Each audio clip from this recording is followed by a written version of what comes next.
আমি ধনেপাতা আচার বা চাটনি বলতে পারো বানাবো। তার জন্য প্রথমে আমি ধনেপাতাগুলোকে কুচি কুচি করে কেটে নিয়েছিলাম, ভালো করে ধুয়ে নিয়েছি।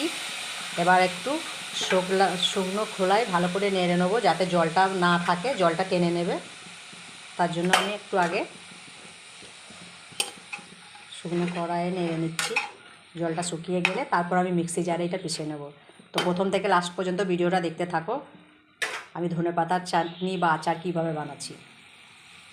ধনেপাতা থেকে জলটা শুকিয়ে নিয়েছি, এবার মিক্সি জারে আমি এটা পেস্ট করে নেব। শুকনো কড়াইয়ে আমি সর্ষের তেল দিলাম,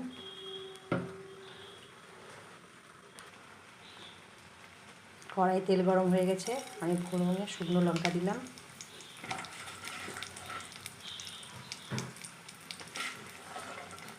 আর 8-10 কোয়া রসুন, গোটা রসুন দিলাম।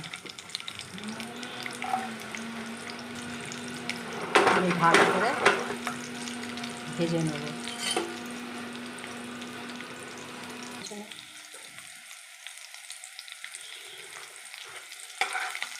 আর রসুনগুলোকে ভালো করে ভেজে নেব।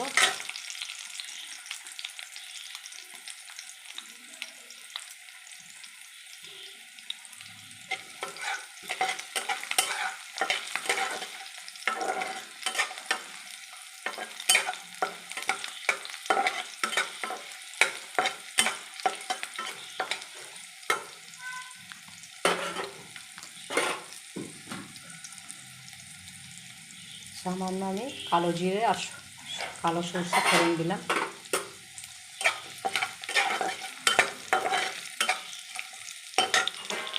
আমার রসুনগুলো ভালো করে লাল লাল ভাজা হয়ে গেছে। এবার মিক্সি জারে আমি পেস্ট করে নিয়েছিলাম ধনেপাতাটা এর মধ্যে দিয়ে দিলাম, আর দিয়ে দিলাম সামান্য হলুদ।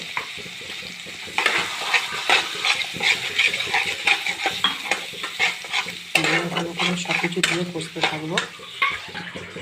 অল্প একটু চিনি দিলাম, স্বাদ মতো নুন দিয়ে সব কিছু ভালো করে নাড়াচাড়া করতে থাকবো। আর এখানে পাকা তেঁতুল আমি ভিজিয়ে জলে কাঁচটাকে বার করে নিয়েছি, সেটা দিয়ে দিলাম।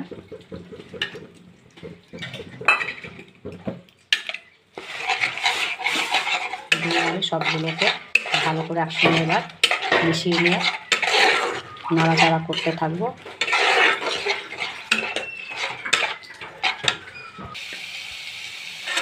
তো প্রথম থেকে লাস্ট পর্যন্ত ভিডিওটা তোমাদের পুরো ভিডিওটা দিলাম, তোমরা প্রথম থেকে লাস্ট পর্যন্ত ভিডিওটা